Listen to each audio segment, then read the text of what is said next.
எல்லாருக்கும் ஹாப்பி அப்படி இந்த உலகத்துக்கே நியூ இயர் வைப் முடிஞ்சாலும் நம்மளுக்கு இன்னும் முடிஞ்ச பாடல. என்ன பண்ணிருக்கேன்னா மட்டன் குழம்பு வச்சுட்டு டேஸ்ட் பண்ணி பார்த்துட்டு இருந்தேன். சரியான சம்பவம், நீங்களே பார்ப்பீங்க.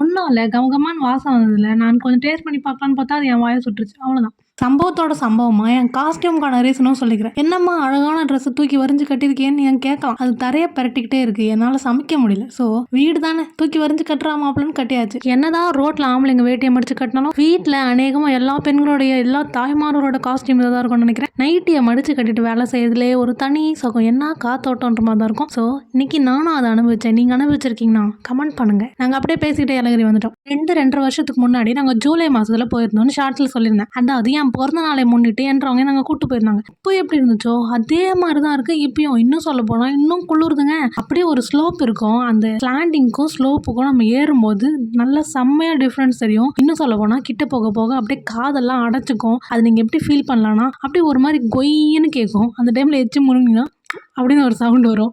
அப்படி இருந்துச்சுன்னா அவங்களுக்கு காற்று அடைச்சிருக்குன்னு அர்த்தம். அந்த மாதிரி ஏலகிரி போகும்போது யாராவது செக் பண்ணி பார்த்தீங்கன்னா மறக்காம என்ன ஞாபகப்படுத்திக்கோங்க. நல்லா காரில் நம்மளுக்கு பிடிச்ச பாட்டுங்களை போட்டுட்டு இந்த மலை ஏறும்போது ஒரு சுகம் வருமே, அடடா, அதை வார்த்தைகளால் விவரிக்க முடியல. ஆனால் என்ன, ஒரே ஒரு ஸ்பீட் பிரேக்கர் மாதிரி நிறைய டிராஃபிக்காக இருந்துச்சு அன்னைக்கு நியூ இயர்ன்றதுனால. இந்த வியூவை பாருங்களேன், இதுக்கு எவ்வளோ காசு கொடுத்தாலும் தகும் மரமா ஒர்த்துன்ற மாதிரி தான் இருந்துச்சு. உண்மையிலேயே நீங்கள் வந்து நேச்சர் லவராக இருந்தீங்கன்னா இந்த இடத்துக்குலாம் போனீங்கன்னா அப்படியே மைண்டு ரொம்ப பீஸ்ஃபுல் ஆகிடும். எவ்வளோ காண்டா இருந்தாலும் சமாதானம் ஆயிடுவீங்க. அப்படியே பாரதியார் வளைவு, ஔவையார் வளைவுன்னு சொல்லிட்டு எல்லா வளைவையும் தாண்டி ஒரு வழியா நாங்க போட் ஹவுஸ்குள்ள என்ட்ரி ஆக போறோம். ஆயிட்டோம். இதுல என்ன ஒரே ஒரு மன பாரம் அப்படின்னா, ஏன்றவங்களுக்கு இவ்வளவு தூரம் வண்டி ஓட்டி கால வலிக்குது, நீ தயவு செய்து போயிட்டு வாமான்னு சொல்லிட்டு என்னையும் என் தம்பிங்களையும் அனுப்பி விட்டாங்க. என்றவங்க வந்திருந்தாங்க, நான் ஜாலியா குழந்தைய கொடுத்துட்டு நான் பாட்டுக்கு சுற்றி தெரிஞ்சுட்டு இருப்பேன். பாப்பாவை தூக்குறதா நான் என் துணியை பிடிக்கிறதான்னு சொல்லிட்டு கன்ஃபியூஷன்லேயே நான் வியூ என்ஜாய் பண்ண முடியாம போச்சு. ஆனாலும் பரவாயில்ல, என் தம்பிங்களோட சேர்ந்து ஜாலியாக என்ஜாய் பண்ணிட்டு இருந்தேன். என்னதான் 7 கழுத வயசானாலும் இந்த ஜர்க்கா மரம், ஊஞ்சல் இதெல்லாம் பார்த்தா வா நானும் போய் விளையாடணும் அப்படின்னு தோணுது. ஆனா நம்ம போனா கழுவி ஊத்துவாங்க, இந்த பெரிய மாடு மாட்டம் இருந்துட்டு இதெல்லாம் விளையாடக்கூடாது போங்க அப்படின்னு சொல்லுவாங்கன்னு சொல்லிட்டு அப்படியே நம்மளுக்குள்ளேயே அந்த ஆசைகளெல்லாம் மறைச்சு வச்சுட்டு வர வேண்டியதா இருந்துச்சு. இந்த கப்பு பாத்தீங்களா, இந்த பால் கிண்ணமோ இதுவும் ஒண்ணுன்னு நினைக்கிறேன். இவ்வளவு நேரம் நாங்க பாத்துட்டு இருந்தோம், ஊத்தவே இல்லை. கரெக்டா நான் அப்படின்னா வந்து பார்த்தா ஊத்திச்சு. இங்க ஒரு அண்ணன் இருக்காரு, நல்லா நோட் பண்ணிக்கோங்க. பின்னாடி ஒரு பொண்ணு கதறி எழுதிட்டு இருக்குல்ல, அதுக்கு காரணம் இந்த அண்ணன். இதெல்லாம் என்ன வேற வந்து பிரெயின் வாஷ் பண்ணிட்டு இருக்காரு. அதெல்லாம் ஒன்றும் இல்லம்மா, சிம்பிளா இருக்கும், மனசு ரொம்ப தைரியம் இல்லாம இருக்கவங்க தான் அதெல்லாம் அப்படின்ட்டு. அப்ப நான் என்ன சொன்னேன்னா, தலைவரே அந்த லிஸ்ட்ல முதல்ல நான் தான் இருப்பேன் அப்படின்னு நான் சொல்லுவோம். சரி ஓகே, உனக்கு ஏற்ற மாதிரி ஒரு கேம் தரேன்னு சொல்லிட்டு இந்த கேம் அவர் ரெக்கமெண்ட் பண்ணாரு. இந்த கேமை கொடுத்தாங்க. எனக்குள்ள இருக்கிற மொத்த சைல்டும் வெளியே வந்துச்சு. கொஞ்சம் காப்பாற்றி வச்சிருந்தேன் அந்த மட்டும் மரியாதையை நானே வாங்கிட்டேன். என் தங்கமையிலேருந்து என் தம்பி வரைக்கும் ஒரே சேமா போச்சு. என்ன பண்ண நீங்களே பாருங்களேன்.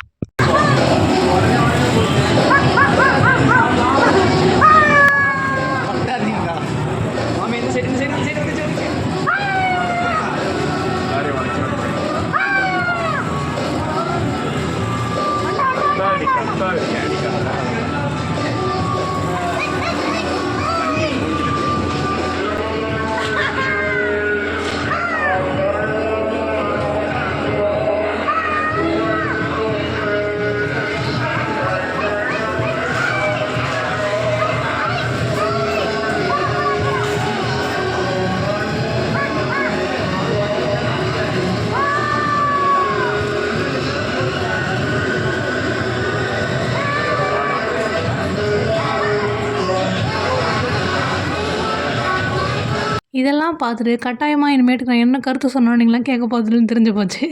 சரி ரைட்டு, இப்போ என்ன விளையாடிட்டுருக்கோம் அப்படின்னா, அது ஒரு ஏலியன், அது ஒரு 3D கேம். நாங்கள் இந்த கேமராவில் பார்க்குறதுக்கு ஒரு மாதிரி தெரிஞ்சாலும் நேரில் பார்க்குறதுக்கு அப்படியே அந்த மனுஷங்கள்லாம் நம்ம கிட்ட ஓடியார மாதிரி இருந்துச்சு. ஸோ என்ன அறியாமல் நான் அதுக்குள்ளே அப்படியே மூழ்கி போயிட்டேன். அதில் என்ன ஒரு சூப்பரான மேட்டர்னா, நான் என்ன கற்றுக்கிட்டேன்னா, என்னதான் நாங்கள் டாம் அண்ட் ஜெர்ரி மாதிரி எப்போ பார் அடிச்சுக்கிட்டு இருந்தாலும் 2 பேரும் உட்காந்து ஒன்றா விளையாடும் போது நீ அவனை பார்த்துக்கோ நான் அவனை பார்த்துக்கிறேன் அப்படின்னு சொல்லிட்டு அப்படியே பிளானிங் எல்லாம் போட்டு பக்காவாக விளையாண்டுட்டு இருந்தோம்.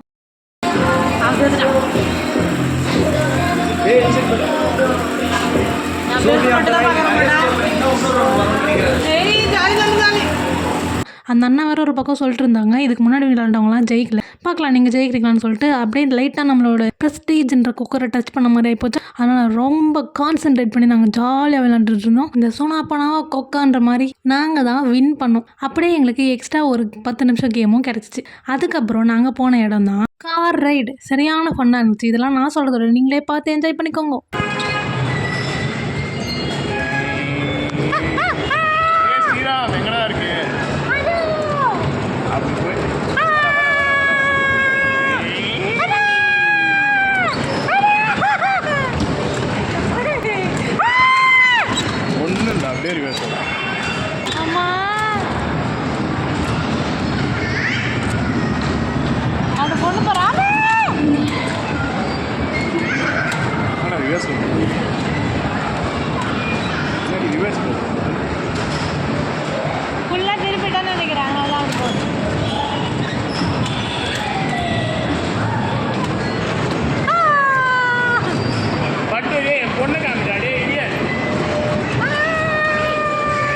இதோ இங்கே இருக்காங்களே ஒரு ஒயிட் ஷர்ட் அக்கா, அவங்க என்னோட கேட்டகரி போல இருக்கு. ஆனால் கூட யாரையும் கூட்டு வராமல் அவங்களே டிரைவ் பண்ணுறேன்னு சொல்லிட்டு ஒரே ஃபன் பண்ணிட்டு இருந்தாங்க. அப்படியே நாங்கள் என் தங்க மயிலுக்கு எல்லாம் சொல்லி ஃபன் பண்ணிட்டு இருந்தோம்.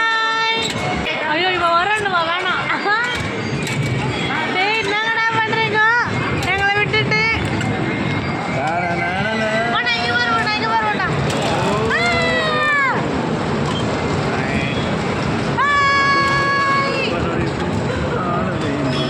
நீங்க பாரு கொஞ்சம்.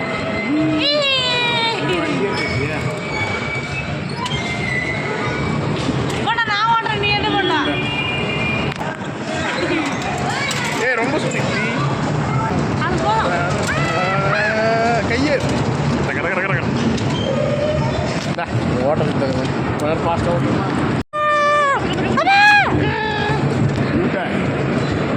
ஓட்டேன்.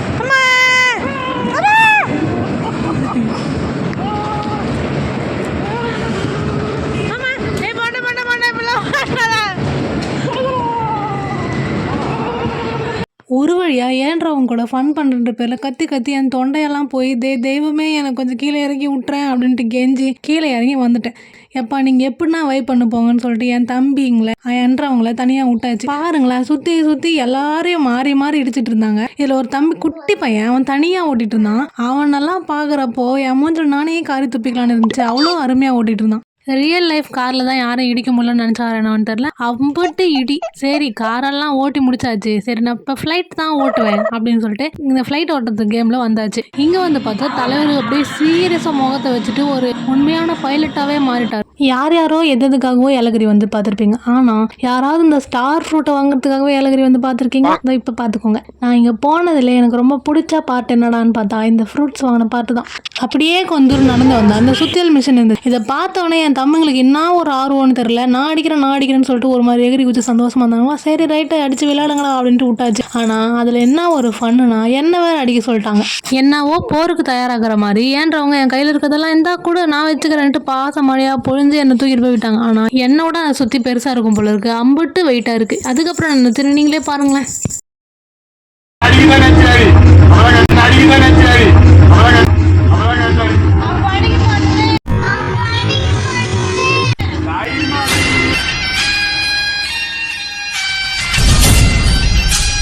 போகிற போக்கில் ஒரு புது சேவனை அப்படியே எங்கள் காதல் மலையை கொஞ்சம் பொழிஞ்சுக்கிட்டோம்.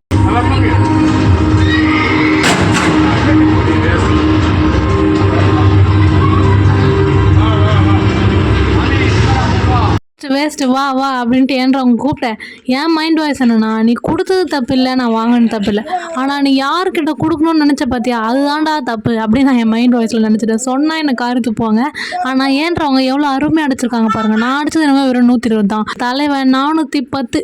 ஏன்றவங்களுக்கும் என் தம்பிங்களுக்கும் அந்த மிஷின் மேலே என்ன காண்டுன்னு தெரியல, இல்லை மனசுக்குள்ளே யார் வச்சு அடிச்சாங்கன்னு தெரியல. நான் அடிக்கிறேன் நீ அடிக்கிறேன், நான் அடிக்கிறேன் நீ அடிக்கிறேன்ட்டு அந்த மிஷினை உடைக்கிற வரைக்கும் ஓயல. இதில் போதா குறைக்கும் அந்த மிஷின் ஓனருக்காக ஒரு புத்தி வேணாம். என்னடா இவனுங்க காட்டு பசங்க மாதிரி அடிச்சிட்டு இருக்கானுங்களே, நம்ம மிஷின் பத்திரம்ட்டு யோசிக்க வேணாம்.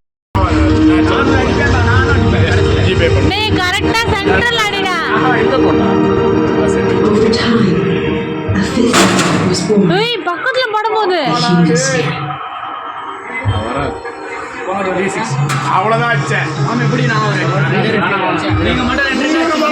அந்நேரத்துக்கு என்ன சொன்னார், இந்த மாதிரி நீங்கள் 490 அடிச்சிங்கன்னா ஆப்பிள் ஏர்பாட்ஸ் உங்களுக்கு தான் அப்படின்னு சொல்லுவோம்.